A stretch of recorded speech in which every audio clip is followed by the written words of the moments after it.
भक्तजनों, तुलसी स्तोत्र तुलसी की स्तुति में लिखा गया एक मंत्र है। इसे पढ़ने से घर में सुख शांति आती है और भगवान विष्णु की कृपा मिलती है। मान्यता है कि तुलसी स्तोत्र का पाठ करने से पूजा का फल दोगुना हो जाता है। तुलसी जी को हिंदू धर्म में अति पूजनीय माना जाता है। पद्म पुराण के अनुसार तुलसी का नाम मात्र उच्चारण करने से भगवान विष्णु बहुत प्रसन्न होते हैं।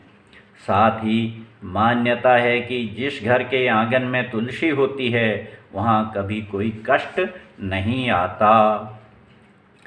हनुमान जी जब लंका दहन कर रहे थे तो उन्होंने एक घर ऐसा देखा जिसके आंगन में तुलसी जी विराजमान थीं। उन्होंने सारी लंका को जला डाला लेकिन उस घर को छोड़ दिया। यह घर धर्मात्मा विभीषण का था। घर में तुलसी थी सो घर की रक्षा हो गई। तुलसी जी की पूजा में कई मंत्रों के साथ तुलसी स्तोत्र का भी पाठ या श्रवण अवश्य करना चाहिए। अथ तुलसी स्तोत्रम्। जगद्धात्री नमस्तुभ्यं विष्णोश्च प्रियवल्लभे, यतो ब्रह्मादयो देवाः सृष्टिस्थित्यन्तकारिणः। नमस्तुलसी कल्याणि नमो विष्णुप्रिये शुभे, नमो मोक्षप्रदे देवी नमः सम्पत्प्रदायिके।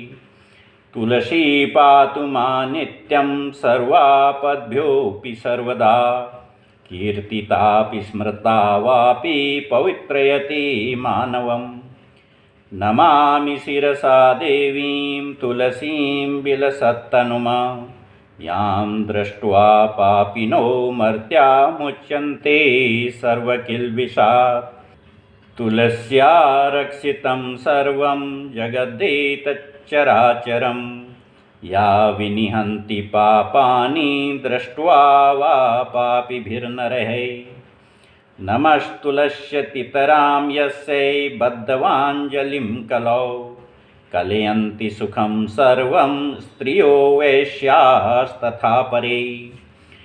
तुलस्या नापरं किञ्चित् दैवतं जगति तले, यथा पवित्रितो लोको विष्णुसङ्गेन वैष्णवः। तुलस्याः पल्लवं विष्णोः शिरस्यारोपितं कलौ, आरोपयति सर्वाणि श्रेयांसि वरमस्तके। तुलस्यां सकला देवा वसन्ति सततं यतः, अतस्तामर्चयेल्लोके सर्वान् देवान् समर्चयन्।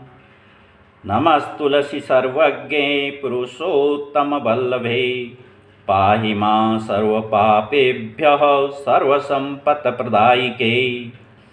इति स्तोत्रं पुरा गीतं पुण्डरीकेण धीमता, विष्णुमर्चयता नित्यं शोभनैस्तुलसीदलैः। तुलसी श्रीर्महालक्ष्मीर्विद्या विद्या यशस्विनी, धर्म्या धर्मानना देवी देवी देवमनः प्रिया। लक्ष्मी प्रियसखी देवी द्यौर्भूमिरचलाचला, षोडशेतानि नामानि तुलस्याः कीर्तयन्नरः। लभते सुतरां भक्तिमन्ते विष्णुपदं लभेत्, तुलसी भूर्महालक्ष्मीः पद्मिनी श्रीर्हरिप्रिया। तुलसी श्रीसखी शुभे पापहारिणि पुण्यदे, नमस्ते नारदनुते नारायण मनः प्रिये। श्रीपुण्डरीककृतं तुलसी स्तोत्रं सम्पूर्णम्।